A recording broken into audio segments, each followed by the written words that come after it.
Ya Rabbi ballighul wasilah.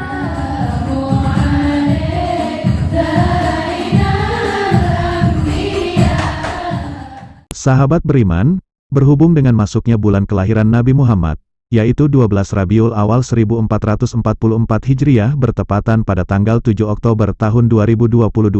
sudah menjadi adat masyarakat Aceh, pada malam 12 Rabiul Awal tersebut, mengadakan acara solawat bersama dan zikir bersama, dan inilah beberapa cuplikan video pemuda dan pemudi Aceh bersolawat dengan rasa gembira atas lahirnya Nabi Muhammad pada malam 12 Rabiul Awal pada tahun 2022 ini.